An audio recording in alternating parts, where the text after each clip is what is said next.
नमस्कार आदाब दोस्तों, एक बार फिर से आप सभी का मैं स्वागत इस्तकबाल करता हूं हमारे इस नए वीडियो में। दोस्तों, खुशखबरी यह है कि सुप्रीम कोर्ट ने बुलडोज़र पर एक्शन ले लिया है और बुलडोज़र पर प्रतिबंध लगाने की बात सामने आ रही है। एक बहुत बड़ा फैसला, राहत भरी खबर, तमाम देशवासियों के लिए खुशखबरी के तौर पर इसे देखा जा रहा है। लेकिन जैसा कहा जा रहा है कि वाकई ऐसा ही फैसला है, आज हम सुप्रीम कोर्ट के इस फैसले को समझने की कोशिश करेंगे। हमारे साथ हैं सीनियर एडवोकेट महमूद प्राचा जी। महमूद सर, बहुत स्वागत है आपका हमारे इस वीडियो में। बहुत शुक्रिया मुझसे बात करने के लिए, आपके टेलीविज़न का और आपका भी। सर, पहला सवाल मेरा यही रहेगा कि जो सुप्रीम कोर्ट ने फैसला दिया, बुलडोज़र पर एक्शन लिया है, काफ़ी लंबा वक्त हो गया, 2017 से ये अत्याचारी बुलडोज़र चल रहा था। क्या लगता है योगी सरकार के लिए, बीजेपी शासित राज्यों के लिए जहां बुलडोज़र चल रहे थे, उनके लिए बड़ा झटके के तौर पर इसे देखा जाए? एक शेर है जी, तेरे वादे पे हम जिए तो ये जान झूठ जाना। जी जी। तेरे वादे पे हम जिए तो ये जान झूठ जाना, कि खुशी से मरना जाते अगर एतबार होता। वाह वाह वाह, क्या बात। तो अभी मैं तो ज़िंदा ही बैठा हूँ, खुशी से मर नहीं गया। तो इससे पहले, अभी कुछ दिन पहले भी सुप्रीम कोर्ट ने ऐसी ही सुप्रीम टिप्पणी की थी। जी जी। और उस टिप्पणी के अगले दिन गुजरात में और उसके अगले दिन यूपी में भी बुलडोज़र चले थे। और ये जो अभी ऑर्डर आया है आज, मैंने अभी वो ऑर्डर देखा नहीं है, प्रेस के माध्यम से ही मैंने उसको आप सब लोगों की तरह देखा है। उसमें ये कहा गया है कि अब से 1 अक्टूबर तक, यानी कि 15-17 दिन के करीब हैं अभी, कोई बुलडोज़र की कार्रवाई या अतिक्रमण हटाने की कार्रवाई नहीं होगी जब तक कि वो बुलडोज़र की कार्रवाई किसी पब्लिक लैंड पे नहीं हो रही हो।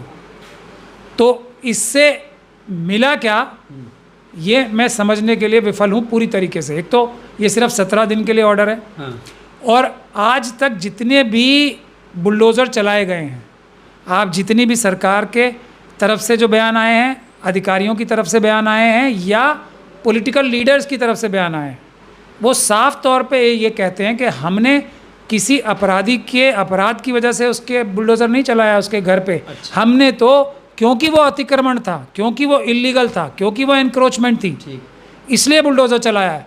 तो इसका मतलब क्या हुआ कि ये 15-17 दिन भी बुलडोज़र चलेगा, वैसे ही चलाने की पूरी संभावना बरकरार है जैसे आज से पहले थी। तो अब मैंने वो शेर सही पढ़ा था या गलत, ये बता दें।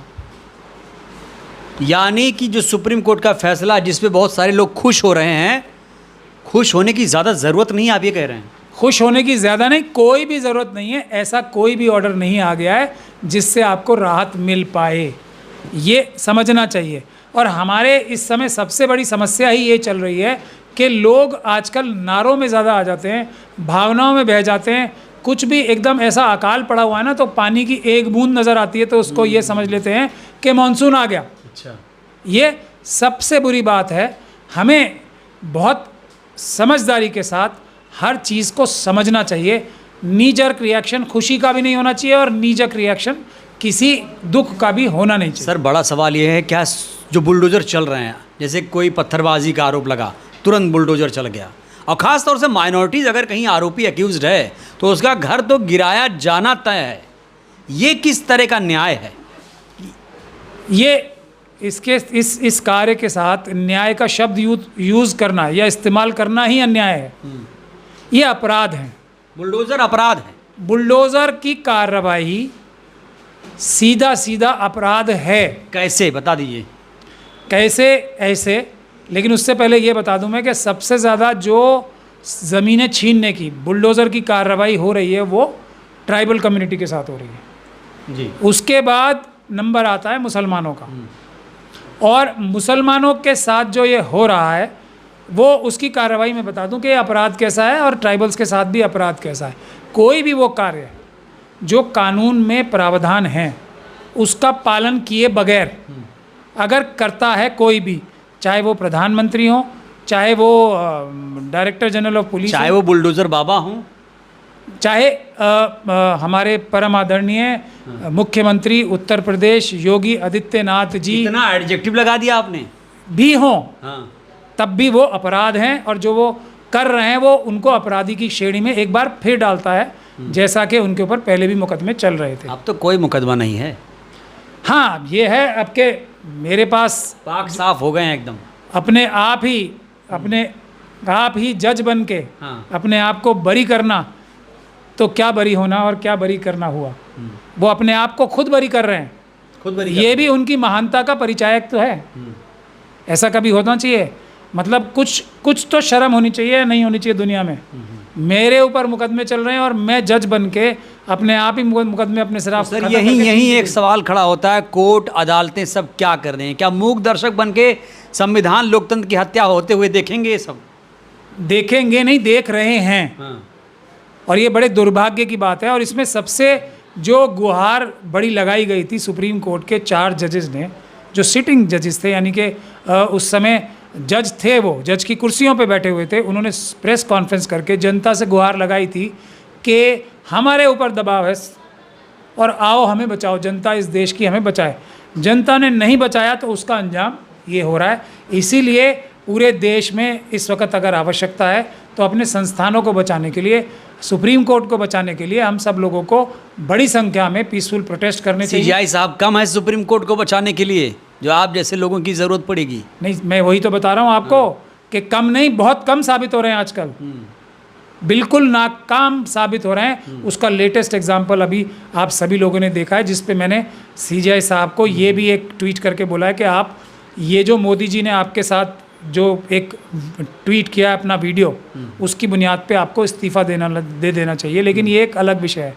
अभी हम बुलडोज़र पे वापस आते हैं। ठीक है। बुलडोज़र पूरी तरीके से, अब ये कोई भी बुलडोज़र की प्रक्रिया, मैं उन प्रक्रियाओं की बात कर रहा हूँ जो इस बहाने से हुई कि किसी ने पत्थर मारा, इस बहाने से हुई कि किसी ने किसी पुलिस स्टेशन में जाके अपनी एफआईआर दर्ज कराने के लिए एक प्रोटेस्ट किया, पीसफुल प्रोटेस्ट, या इस वजह से हुआ कि कोई व्यक्ति के ऊपर ये इल्ज़ाम लगा कि वो किसी पशु का मीट ले जा रहा था, या इस प्रकार की प्रक्रियाओं से अगर बुलडोज़र की कार्रवाई होती है तो वो बुलडोज़र चलाने वाले से लेके और उस प्रदेश का मुख्यमंत्री तक, अगर वो उसमें ये क्रेडिट लेने की कोशिश करता है कि ये बुलडोज़र डायरेक्टली या इनडायरेक्टली, इससे बड़ा क्रेडिट क्या होगा राजा सर? इससे बड़ा क्रेडिट क्या होगा कि मैं बुलडोज़र बाबा हूँ? बताइए। मैं यही कह रहा हूँ ना कि तो ये तो अपने आप में एक कन्फेशन है।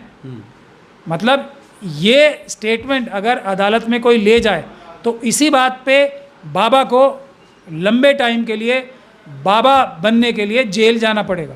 जेल को डालेगा उनको, जेल डालेगा। ताकतवर मुख्यमंत्री हैं भारत देश का में सबसे संविधान और भारत का कानून जेल डालेगा। लेकिन ज़रूरत है इस बात की, कुछ बहादुर लोग और कुछ बहादुर वकील मिलके कानून का प्रयोग करें। बाबा साहब डॉक्टर भीमराव अंबेडकर ने कानून जो बनाया है वो किसी भी बाबा, किसी भी चीफ मिनिस्टर, किसी भी मौलवी, किसी भी मौलाना, किसी भी पंडित, किसी भी मंडेश्वर से बड़ा है। किसी भी पादरी से, किसी से भी धार्मिक। संविधान तो सर्वोच्च है, लेकिन क्या उस तरह से उसकी पालना हो रही है? हाँ, ज़रूरत इस बात की है कि हम सब लोग संविधानवादी, अंबेडकरवादी लोग उसकी पालना कराएं। और जो भी मुख्यमंत्री इस प्रकार की घटनाओं का बनाने वाला होता है और इस प्रकार के अपराधों को करने वाला होता है, या तो सीधे तौर पे, प्रत्यक्ष तौर पे या परोक्ष तौर पे, बुलडोजर को लेकर खिलाफ एफआईआर दर्ज कराई जाए, उसके खिलाफ कानूनी कार्रवाई की जाए और उसको जेल भिजवाने का काम किया जाए। ये उन सभी अधिकारियों के लिए भी लागू है जो इस काम में लिप्त होते हैं। दूसरा, इनकी पर्सनल प्रॉपर्टीज, जो इनके पर्सनल एसेट्स, ज़ाती एसेट्स हैं, उससे वो सारी बिल्डिंगें बनवाने का काम कानूनी प्रावधान है और उसको कानूनी प्रावधान का इस्तेमाल करना जैसे ही शुरू होगा तो उसके बाद ये घटनाएं रुकेंगी। सुप्रीम कोर्ट के इस पिटीशन से, सुप्रीम कोर्ट के इस 17 दिन के ऑर्डर से और सुप्रीम कोर्ट की इस गाइडलाइन से कुछ होने वाला नहीं है, ऐसा मैं मानता हूं। इस गलतफहमी में लोग ना आए। सर, 2017 से बुलडोज़र से न्याय देने की बात कही जा रही है, हस्टी जस्टिस की बात हो रही है। क्या बुलडोज़र न्याय दे पा रहा है इस समय? बुलडोज़र में बैठकर अपराध होते हैं, न्याय नहीं मिलता, न्याय अदालतों में मिलता है। तो इसी से आपको समझ जाना चाहिए। तो अभी छतरपुर का केस हमारे हाथ में आया है। अच्छा। जैसे जैसे इस प्रकार के केस हमारे हाथ में आते जाएंगे, सब लोग जेल जाने के रास्ते में छतरपुर का जिक्र किया आपने, 11,000 वर्ग किलोमीटर में वो क्षेत्रफल में फैला हुआ था घर, आलीशान बंगला तोड़ दिया गया, मुआवजा मिलेगा? देखिए, हम वादा कर रहे हैं, भारत के संविधान के अंदर प्रावधान है ना सिर्फ वो घर दोबारा बनवाने का, बल्कि उनके लूटपाट का सामान वापस दिलवाने का और उन सभी लोगों को जेल भिजवाने का, ये प्रावधान है।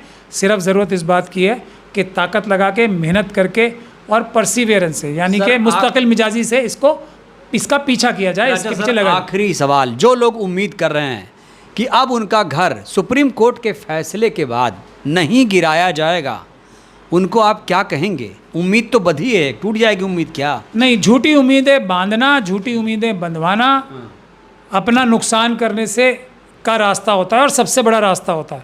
मैं आपको बोल रहा हूँ, आप लोग जितने घर टूटे हैं वो एफआईआर दर्ज कराएं। सुप्रीम कोर्ट की जो भी जजमेंट आएगी, देखिए, अपराध करने के लिए अगर कोई गाइडलाइंस तय की जाती हैं तो वो उस अपराध को किसी तरीके से जस्टिफाई करने का एक बहाना और मिल जाएगा।